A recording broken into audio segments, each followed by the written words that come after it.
শ্রীমকথিত শ্রী শ্রী রামকৃষ্ণ কথামৃত। শ্রীম হলেন কথামৃতকার মহেন্দ্রনাথ গুপ্ত। শ্রী শ্রী রামকৃষ্ণ কথামৃত পাঠের আজ পঞ্চম পর্ব। মাস্টার মহাশয়ের সঙ্গে রামকৃষ্ণদেবের প্রথম দর্শন। এই মাস্টারমশাই হলেন কথামৃতকার মহেন্দ্রনাথ গুপ্ত। প্রথম দর্শনেই রামকৃষ্ণদেবের প্রতি কিরূপ শ্রদ্ধা, ভক্তি, বিস্ময়, আবেগ ও কৌতূহল জন্মেছিল তার স্বরূপ পাব আজকের পর্বে। শুরু করছি শ্রীমকথিত শ্রী শ্রী রামকৃষ্ণ কথামৃত। মাস্টার মহাশয়ের সহিত প্রথম দর্শন। গঙ্গা তীরে দক্ষিণেশ্বরের কালীবাড়ি, মা কালীর মন্দির। বসন্তকাল, ইংরাজি 1882 খ্রিস্টাব্দের মার্চ মাস।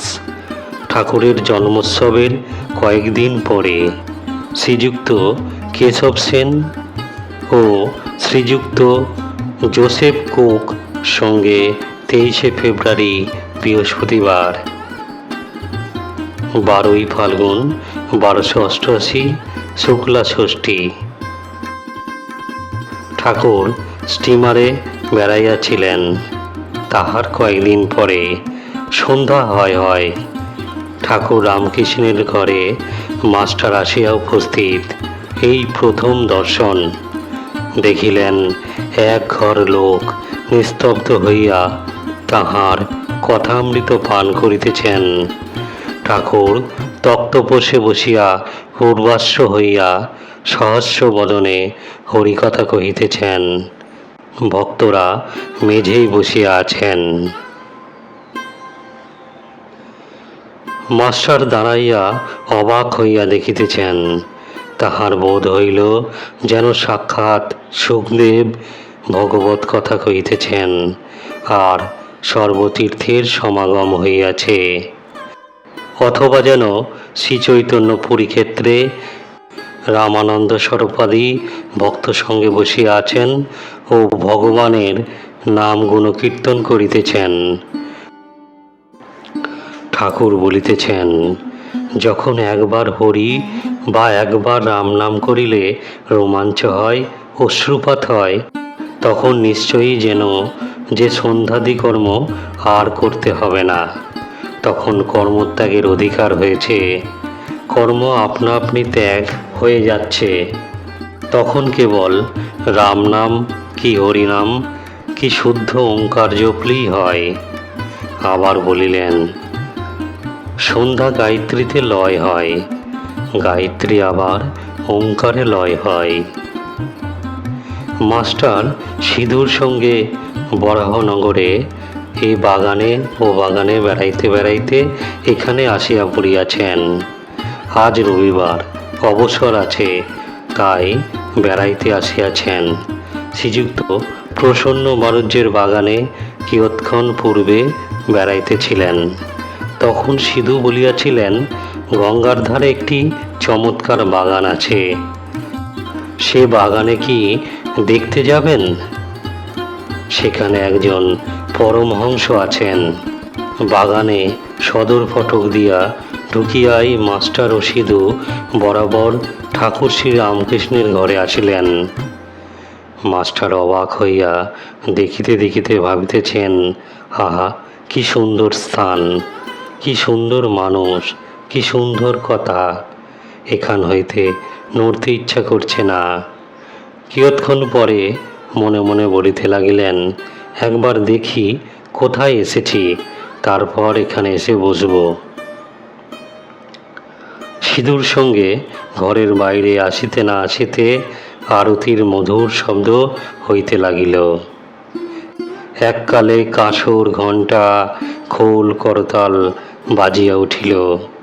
বাগানের দক্ষিণ সীমান্ত হইতে নহবতের মধুর শব্দ আসিতে লাগিল।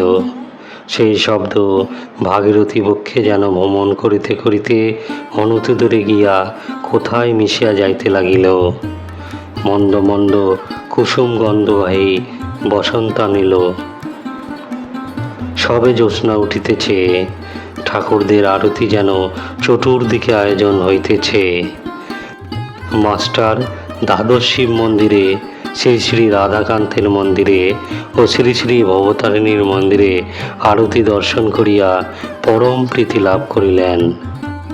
সিধু বলিলেন, এটি রাসমণির দেবালয়, এখানে নিত্য সেবা, অনেক অতিথি কাল আসে।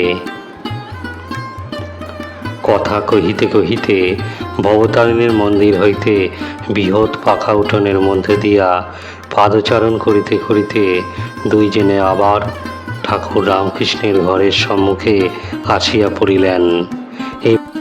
এবার দেখিলেন ঘরের দ্বার দেওয়া, এইমাত্র ধুনো দেয়া হইয়াছে। মাস্টার ইংরাজি পড়িয়াছেন, ঘরে হঠাৎ প্রবেশ করিতে পারিলেন না। দ্বার দেশে বিন্দে অর্থাৎ ঝি দাঁড়াইয়া ছিল। জিজ্ঞাসা করিলেন, হ্যাঁ গা, সাধুটি কি এখন এর ভিতর আছেন? বিন্দে, হ্যাঁ, এই ঘরের ভিতর আছেন। মাস্টার, ইনি এখানে কতদিন আছেন? বিন্দে, তা অনেক দিন আছেন। মাস্টার, আচ্ছা, ইনি কি খুব বইটই পড়েন? বিন্দে, আর বাবা বইটই ওর সব মুখে। মাস্টার সবে পড়াশোনা করে এসেছেন, ঠাকুর রামকৃষ্ণ বই পড়েন না শুনে আরও অবাক হলেন। মাস্টার, আচ্ছা, ইনি বুঝি এখন সন্ধ্যা করবেন? আমরা কি এই ঘরের ভেতর যেতে পারি? তুমি একবার খবর দিবে। বিন্দে, তোমরা যাও না বাবা, ঘরে গিয়ে বসো। তখন তাহারা ঘরে প্রবেশ করিয়া দেখেন ঘরে আর অন্য কেহ নাই। ঠাকুর শ্রী রামকৃষ্ণ ঘরে একাকী তক্তাপোষের উপর বসিয়া আছেন। ঘরে ধুনো দেওয়া হইয়াছে ও সমস্ত দরজা বন্ধ। মাস্টার প্রবেশ করিয়াই বদ্ধঞ্জলি হইয়া প্রণাম করিলেন। ঠাকুর রামকৃষ্ণ বসিতে অনুজ্ঞা করিলে তিনিও সিধু মেঝেতে বসিলেন। ঠাকুর জিজ্ঞাসা করিলেন, কোথায় থাকো, কি করো, বরাহনগরে কি করতে এসছ ইত্যাদি। মাস্টার সমস্ত পরিচয় দিলেন, কিন্তু দেখিতে লাগিলেন যে ঠাকুর মাঝে মাঝে যেন অন্যমনস্ক হইতেছেন। পরে শুনিলেন এরই নাম ভাব। যেমন কেহ ছিপ হাতে করিয়া মাছ ধরিতে বসিয়াছে, মাছ আসিয়া টোপ খাইতে থাকিলে ফাতনা নড়ে, ফাতনা যখন নড়ে সে ব্যক্তি যেমন শশব্যস্ত হইয়া ছিপ হাতে করিয়া ফাতনার দিকে এক দৃষ্টি এক মনে চাহিয়া থাকে, কাহারও সহিত কথা কয় না, এ ঠিক সেইরূপ ভাব।